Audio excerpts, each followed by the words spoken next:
Hello and welcome to BYJU'S IAS. Let's take up the analysis of today's The Hindu newspaper. The Prime Minister has announced that the free food grains that were being provided under the Mantri Kalyan Yojana has been extended till November. See, in March, as the government of India imposed a total lockdown across the country in order to contain the spread of the pandemic, the Finance Minister announced the Mantri Kalyan Yojana amounting to 1.75 lakh crore rupees in order to deal with the socio-economic impact of the lockdown. One of the key provisions under the Mantri Kalyan Yojana was the provision of free food grains in order to tackle hunger, especially amongst migrant workers, daily wage earners and those below poverty line. See, under the existing National Food Security Act, 5 kilograms of food grains was already being provided at a subsidized cost through the PDS or the public distribution system. In addition to this, an allocation of 5 kilograms of rice or wheat and 1 kilogram of pulses was announced under the Mantri Kalyan Yojana in order to tackle hunger that was induced by the lockdown. This additional allocation of food grains was made free of cost to the beneficiaries under the Mantri Kalyan Yojana, and this scheme was initially applicable for only 3 months, that is between March and June. Now the Prime Minister has announced that this free food grain scheme under the Mantri Kalyan Yojana has been extended till November in order to continue these benefits and ensure the nutritional requirements of around 80 crore people who have benefited from the free allocation of food grains under the Mantri Kalyan Yojana. The extension of this scheme by another 5 months is going to cost the government an additional 90,000 crore rupees, and the Prime Minister has thanked the farmers and honest taxpayers for making this ambitious scheme possible. The Prime Minister has highlighted how this ambitious scheme has helped India to feed a population that is twice that of the population of the European Union and 12 times the population of the United Kingdom and 2.5 times the population of the United States. The Prime Minister has claimed that the timely imposition of lockdown and the distribution of free food grains by the government and the civil society has ensured that the poor people do not suffer from hunger during the pandemic. The Prime Minister has also reminded the country that as India enters the second phase of the unlock, economic activity is expected to revive, but at the same time he has cautioned the country about the rapid rise in the number of COVID-19 cases over the last few weeks. The Prime Minister has attributed the rising number of cases to the failure of people to abide by the restrictions, and hence he has called upon the citizens to adopt behavioral changes such as compulsory wearing of masks, frequent washing of hands, and maintenance of social distancing. Now let's take up a column from page number 8 in which the writer examines how a India-led revival of SAARC can help in countering the rising strategic influence of China in South Asia. See, as China has expanded its global footprint and strategic influence through massive investments in connectivity projects, it has been gaining a strong foothold in South Asia as well. The rising influence of China in South Asian countries such as Nepal, Bangladesh and Sri Lanka counters the traditional influence that India has enjoyed in the region, and this allows China to be more aggressive against India with regard to the border dispute. China has been extending its strategic influence in South Asian countries by offering massive economic investments and connectivity projects. Take for example how Nepal's reduced dependency on India has allowed Nepal to trigger a border dispute with India. Nepal's dependency on India has reduced because China has offered an attractive alternative for investments and connectivity. China's inclusion of Nepal under its Belt and Road Initiative and the tariff concessions that it has offered to Nepal makes China an attractive alternative to India, and this reduces Nepal's dependency on India. In fact, even Bangladesh and Sri Lanka have opted to take part in China's Belt and Road Initiative, and China reciprocates by providing massive economic investments and tariff concessions. For example, just last week we had discussed how China is offering tariff exemption for 97% of Bangladeshi exports to China. Similar concessions and investments have been offered to Sri Lanka as well, and there is no need to even mention Pakistan because Pakistan has already become an integral part of the Belt and Road Initiative through the China-Pakistan Economic Corridor. So these developments in India's neighborhood has diluted India's influence in the region, leading to a subsequent increase in Chinese influence in South Asia. This influence that China enjoys with South Asian countries allows China to be extremely aggressive towards India with regard to its border disputes. The writer attributes the excessive influence of China in India's neighborhood to the failure of the SAARC grouping to promote regional economic integration and connectivity. See, when the SAARC grouping was formed in 1985, its primary objective was to promote regional integration in trade and connectivity. For promoting regional integration in trade, what we need is a reduction of tariff barriers and non-tariff barriers. And for promoting regional integration in connectivity, what we need is connectivity infrastructure. But even after 35 years after the establishment of the SAARC grouping, the South Asia region happens to be the least integrated region in the world. Even though a free trade agreement known as SAFTA has been established under SAARC, it has failed to bring down tariff barriers such as duties and taxes, and it has failed to eliminate non-tariff barriers such as restrictions on connectivity and movement. More importantly, regional integration efforts under SAARC have been time and again derailed due to persistent rivalry between India and Pakistan. See, what has hampered regional integration in South Asia is the existence of unresolved border disputes, the impact of terrorism, especially state-sponsored terrorism, and the lack of trust amongst the South Asian countries. Take for example how India's relations with Nepal had been affected due to the Madhesi issue and due to the civil war going on in that country. And now the relations have again been affected due to the emergence of the Kala-Pani border dispute. Then similarly, ties between India and Bangladesh have been affected due to the problem of illegal migration and the prevalence of anti-Bangladeshi sentiments in India. And the relationship had also been affected by the border enclave-exclave issue, which was resolved only recently. Then ties between India and Sri Lanka had been affected because of the civil war in that country and because of the dispute surrounding the rights and well-being of Tamils, and as well as due to the fishermen dispute between the two countries. Even though these disputes and disagreements between India, Nepal, Bangladesh and Sri Lanka have slowed down progress at SAARC, the biggest roadblock to regional integration in South Asia has been posed by the persistent rivalry between India and Pakistan. Over the years, Pakistan has made deliberate attempts to derail Indian initiatives at SAARC, and India has been frustrated with Pakistan's attempts at destabilizing the region. Take for example how Pakistan tried to derail the SAARC satellite project that was envisioned by India. Pakistan deliberately stayed out of the project, and India was forced to turn the SAARC satellite into the South Asian satellite. Then Pakistan also tried to block India's proposal to facilitate free movement of goods and trucks between South Asian countries through the establishment of a motor vehicles agreement.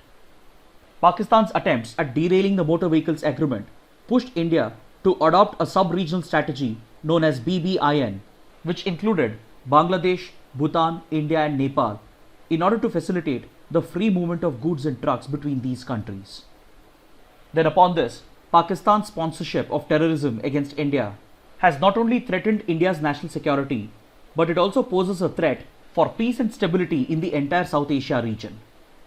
Especially after 2014, India's ties with Pakistan have derailed, and after the 2016 Uri attacks, India has been pushed to isolate Pakistan diplomatically at the global level, and as a part of this coercive diplomacy against Pakistan, India adopted the SAARC minus Pakistan strategy.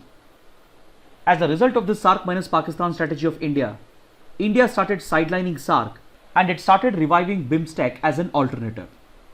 See, BIMSTEC is a regional grouping involving the littoral states of the Bay of Bengal. This includes India, Bangladesh, Sri Lanka, Myanmar, Thailand, and at India's insistence, even Nepal and Bhutan have been included as members of the BIMSTEC. But the writer reminds India that BIMSTEC can never be an alternative to SAARC, and it can never replace SAARC as it does not represent South Asian interests. Because BIMSTEC represents the interests of the littoral states of the Bay of Bengal, and the BIMSTEC countries do not share a strong sense of common identity and common history. Yes, these member states of BIMSTEC also share a civilizational link, and they do have a history of common culture, but these cultural and civilizational links are not as strong as the links that exist among South Asian countries. So according to the writer, the reduced focus of India on SAARC, especially over the last 4 years, has created a power vacuum in the region, which has been duly filled by China. The failure of SAARC as a grouping to promote regional integration and regional connectivity is being replaced with China-led initiatives, thus weakening India's strategic influence in South Asia. The writer attributes this failure to promote regional economic integration in South Asia to the lack of political will and lack of trust among South Asian leaders and among South Asian countries. This lack of trust among South Asian countries is what has led South Asia to become the least integrated region in the world. And according to the World Bank, the intra-regional trade volume of South Asia accounts for just 5% of the total trade volume of South Asia. This goes on to show that even though South Asian economies have strong trading and economic relations with other regions and with other countries, there is hardly any intra-regional trade that is taking place due to poor regional economic integration and due to poor connectivity. So in this context, the writer calls upon India to revive its leadership role in South Asia and take the lead to revive the SAARC grouping by promoting economic integration and by reviving connectivity projects that can bring the South Asian countries closer. The writer is asking India to take the lead by cutting tariffs and by reducing non-tariff barriers in order to promote easier movement of people, goods and services across the borders of South Asian countries. He is calling upon India to revive the SAARC investment treaty in order to push for greater Indian investments in smaller South Asian economies such as Nepal, Bangladesh and Sri Lanka. Through this strategy, the writer is asking India to increase the dependency of these small South Asian countries on India, which will further help India in pushing forward its strategic interests. But prior to this, there are few domestic issues that India needs to address. If India is truly seeking regional integration, then domestically it needs to tone down on its anti-Pakistan and anti-Bangladesh rhetoric, because it ends up eroding India's soft power image and it ends up projecting India as a hegemonic power. Now let's take up a column from page number 9, in which the writers examine why India's port infrastructure needs to be more digitized in order to boost India's trade, particularly its exports. See, the trading volume at a port is dependent on the port's ability to facilitate the smooth clearance of goods with minimal time and cost. So to facilitate such smooth and quick clearance of goods, all the stakeholders involved in the port ecosystem, they need to work in great coordination with minimal human intervention and maximum digitization and automation. See, in the port ecosystem, there are multiple stakeholders, including those who are handling logistics, the customs brokers, the shipping companies, the agencies handling the movement of freight, the transport operators, port custodians, container freight stations, border management authorities, and taxation authorities such as customs and immigration.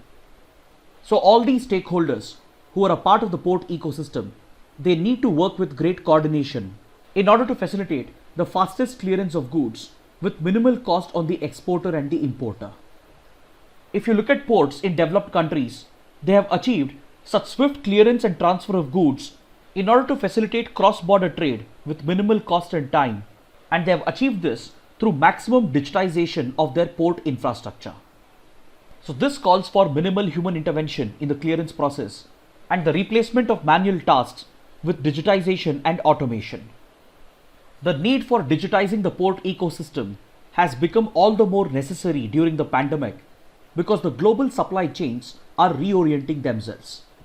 And if India needs to capitalize on this reorientation of the global economy, and if it needs to give a push to its exports, and if it seeks to establish its ports as a trading hub for the region and for the world, then it needs to work towards further digitization of its port infrastructure. See, after India ratified the Trade Facilitation Agreement of the World Trade Organization, it was obligated to reform its port infrastructure through greater digitization and to reduce its bureaucratic delays, which was increasing the cost of international trade and slowing down the clearance of goods. Through these reforms, India has already made an attempt to digitize and automate its port operations. It has introduced schemes such as the direct port entry, direct port delivery, radio frequency identification system, single window interface in order to reduce the time and cost that is involved in the clearance of goods. India has also introduced the port community system, which integrates and brings together all the stakeholders on a single platform. This is primarily intended to promote coordination amongst all the stakeholders and reduce the bureaucratic delays that are involved in issuing clearance to goods. The Customs Department has introduced e-Sanchit, which stands for e-storage and computerized handling of indirect tax documents, in order to reduce human intervention in the issuance of indirect tax documents and speed up the clearance of goods and port operations. Through such effective interventions, India has tried to introduce smooth export-import procedures at the port of entry, and this has directly contributed to India's improved ease of doing business ranking. Under the World Bank's Ease of Doing Business Index, India's ranking jumped to the 63rd position in 2020, and a large part of this credit goes to the improvements that India made under the Trading Across Border category, which happens to be a key parameter under the Ease of Doing Business Index. But despite these improvements that India has made with regard to digitization of its port infrastructure, there are still a number of shortcomings. These include shortcomings in the design and functionality of the digital platforms, technical glitches, lack of communication and effective messaging between the stakeholders, and poor training of personnel who are supposed to handle and operate these digital platforms. So the writers say that India will have to work on these shortcomings, and it will have to further digitize its port ecosystem if it plans to achieve its ambitious goal of being ranked under 50 on the Ease of Doing Business Index, and if it wants to adapt to the reorientation that the pandemic is causing to the global economy. Now let's take up an article from page number 13. The UN Population Fund has come out with its State of the World Population Report for 2020. According to this report, 1 out of every 3 girls missing globally due to prenatal and postnatal sex selection is shockingly from India. This alarming statistic goes on to highlight the social evil of female feticide, which is very prevalent in India, and how the practice continues even though very strict and tough legislations have been brought in place. As per the report, around 142 million girls are missing around the world as a result of pre- and postnatal sex selection, and 46 million out of them are from India alone. This, of course, is data that has been collected over the last few decades, but it goes on to highlight the threat posed by the practice of female feticide to Indian women and to the Indian society. The UN Population Fund has brought out this data on missing women by examining and studying the sex ratio imbalances at birth in various countries. Under this study, UN Population Fund has examined whether these sex ratio imbalances at birth are occurring as a result of gender biased sex selection or due to deliberate neglect of girls in a society where preference is given to the male child. The report also measures something known as excess female mortality rate, or EFM. It is nothing but the difference between observed mortality rate and expected mortality rate for girls below the age of 5 years. See, few infant girls under the age of 5 are expected to die due to natural causes such as diseases, accidents, etc. But if the observed death rate amongst infant girls under the age of 5 is very high as compared to the expected mortality rate, then it indicates that a number of these deaths could have occurred due to infanticide, due to neglect, etc. So the difference between the expected mortality rate and the observed mortality rate for infant girls under the age of 5 years is known as EFM, or excess female mortality rate. On this account, India registers the highest EFM rate in the world, with female deaths at 13.5% per 1,000 female births. The report also notes how the emergence of advanced sex selection and sex determination technology has facilitated female feticide. The report also talks about the long-term societal impact of the skewed sex ratio that develops as a result of the practice of female feticide. When there is a large imbalance in the sex ratio, it leads to increased crime rates against women, and it also leads to a phenomena known as the marriage squeeze. This is a condition where the number of prospective grooms that are available far outnumber the number of prospective brides. So this excessive shortage of brides, which is a result of skewed sex ratio and the practice of female feticide, ends up encouraging human trafficking and child marriages, which again has a detrimental impact on young girls and women in the society. Now let's take up another article from page number 13. The World Bank has approved a 5-year loan for the Namami Gange project. The World Bank, which happens to be a key financier of the Namami Gange project, or also known as the National Mission for Clean Ganga, has approved a 5-year loan in order to promote the development of infrastructure and tackling water pollution in the river basin. But in order to understand the background to this topic, kindly go back and watch our analysis for the 28th of Feb, wherein I have covered the Namami Gange project topic in complete detail. Now let's take up an article from page number 16, which deals with India's relations with Sri Lanka. According to this article, India and Sri Lanka have been holding talks over Sri Lanka's request to reschedule its debt repayment to India and over Sri Lanka's request to extend currency swap facilities that India has extended to Sri Lanka under bilateral arrangements and as well as under SAARC arrangements. See, Sri Lanka has made this request to India because its massive external debt has placed the Sri Lankan economy under severe strain. Sri Lanka owes around $960 million to India alone, and due to its economic difficulties, which has been further aggravated by the pandemic, Sri Lanka is not in a position to repay India, and hence Sri Lanka has requested India to reschedule debt repayment and place a moratorium on the repayment of this debt. This request of Sri Lanka is under consideration by India because India has a long history of assisting its small neighboring countries when they are going through an economic crisis. To such countries, India has also extended currency swap facilities through bilateral and regional arrangements such as the SAARC.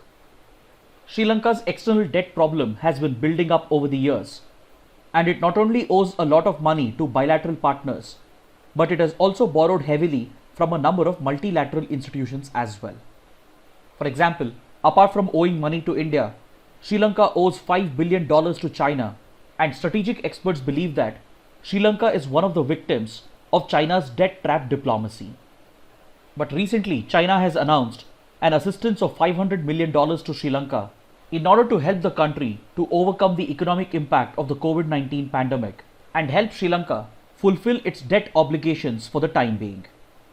So as China's influence and economic stronghold over Sri Lanka increases, India is also expected to reschedule the debt repayment and freeze Sri Lanka's debt obligations for the time being. But despite such bilateral assistance from India and China, it is still not clear as to how Sri Lanka will fulfill its obligations to multilateral institutions. Now let's take up the practice questions for today. Which of the following statements are correct? Crimean Congo hemorrhagic fever is a viral disease. The CCHF virus is typically spread by tick bites or by contact with livestock carrying the disease. The virus is not capable of human-to-human transmission. It is known to affect only a few African countries. Amongst the given statements, the first and the second statements are correct, whereas the third and the fourth statements are incorrect. So option A is the right answer. See, the CCHF virus is capable of human-to-human transmission. It can spread from one infected person to another through body fluids. And since it typically spreads through tick bites and through contact with livestock, the most vulnerable are farmers and those who work in slaughterhouses. And the fourth statement is incorrect because the CCHF disease is not reported in just a few African countries. It is reported across Africa, across the Balkans of Europe. It is also reported in a number of Central Asian and Middle Eastern countries as well. This question has been asked because we have an article on page number 1 which makes a reference to the Crimean Congo hemorrhagic fever. According to this article, the Integrated Disease Surveillance Program of the Ministry of Health and Family Welfare has noted a sharp decline in the reporting of non-COVID-19 diseases after the COVID-19 outbreak was reported. The IDSP, which is a surveillance program for infectious diseases, has noted a sharp decline in the reporting of non-COVID diseases such as Crimean Congo hemorrhagic fever, chickenpox, dengue, food poisoning, etc. According to the Health Ministry, this decline in the reporting of non-COVID-19 diseases could be because of the behavioral changes that people have adopted, such as wearing of masks, frequent washing of hands, maintaining social distancing, etc. Now let's take up the next practice question. Which of the following statements are correct? The Pobitora Wildlife Sanctuary is located on the southern bank of the Brahmaputra in Assam. It is not covered under the Indian Rhino Vision 2020 as it has no rhino population. Amongst the given statements, the second statement is incorrect, so option A is the right answer. See, Indian Rhino Vision 2020 is a conservation project that was launched in 2005. This initiative was launched by the International Rhino Foundation in association with the Assam Forest Department, the Bodoland Territorial Council, the Worldwide Fund for Nature, and the US Fish and Wildlife Services. The objective of this conservation project was to attain a wild population of at least 3,000 greater one-horned rhinoceros that are spread over 7 protected areas in the state of Assam. The 7 protected areas where the project is being implemented include the Kaziranga National Park, the Pobitora Wildlife Sanctuary, Orang National Park, Manas National Park, Lakova Wildlife Sanctuary, Bura Chapori Wildlife Sanctuary, and the Dibru Saikova Wildlife Sanctuary. These are the 7 protected areas in Assam which contain the wild population of the greater one-horned rhinoceros or the Indian rhinoceros, which has been listed as vulnerable on the IUCN Red List. See, right now, a majority of the wild population of the one-horned rhinoceros is concentrated in the Kaziranga National Park and the Pobitora Wildlife Sanctuary. More than 90% of the global wild population of the Indian rhinoceros is concentrated in the Kaziranga National Park alone. But most of these protected areas are highly vulnerable to the flooding of the Brahmaputra river and its tributaries, thereby threatening the existence of the species. So the key objective of the Indian Rhino Vision 2020 project is to move and disperse the rhinoceros from overcrowded protected areas such as the Kaziranga to other protected areas such as the Orang National Park, the Manas National Park, etc. with community engagement. This conservation strategy has been designed to create a larger, safer and more stable population of the rhinoceros in the wild. This question has been asked because according to this article on page number 6, the Indian rhinoceros, particularly the ones in the Pobitora sanctuary, are being threatened by the flooding of the Brahmaputra. Now let's take up the next practice question. What best describes the International Thermonuclear Experimental Reactor? The correct answer is option C. It is an experimental nuclear fusion reactor that is being built with international cooperation in France. See, the ITER project is building the world's first nuclear fusion reactor which can demonstrate the production of electricity through nuclear fusion. This project was initiated and is being funded by the European Union, India, China, Japan, South Korea, United States and Russia. Recently, even Australia has been brought on board for the completion of this ambitious project. The member countries not only contribute funds to this project, but they also contribute to the construction of critical components that are needed for the project. So according to this article on page number 17, India has fulfilled one of its obligations to the ITER project when India's engineering and construction giant Larsen & Toubro delivered and completed the assembly of the cryostat, which is needed to cool the fusion reactor and keep the high temperatures under control. Now let's take up a practice question from the 2016 prelims paper. Regarding the Atal Pension Yojana, which of the following statements are correct? It is a minimum guaranteed pension scheme mainly targeted at unorganized sector workers. Only one member of a family can join the scheme. Same amount of pension is guaranteed for the spouse for life after subscriber's death. Amongst the given statements, the second statement is incorrect, so the correct answer is option C, 1 and 3 only. Finally, let's take up a couple of mains practice questions. The first question, SAARC has been in the doldrums since 2014 due to increasing animosity between India and Pakistan. In your opinion, will a revival of SAARC and deeper regional economic integration in South Asia help India deal with increasing Chinese influence and aggression in the region? The second question, globally, digitization of procedures and lower human intervention are the two major pillars that drive trade across borders. In this context, evaluate India's digital trade infrastructure and how it can be further augmented. Kindly write an answer to these questions and post your answers in the comment section below. So this concludes our discussion for the day. Thanks for watching.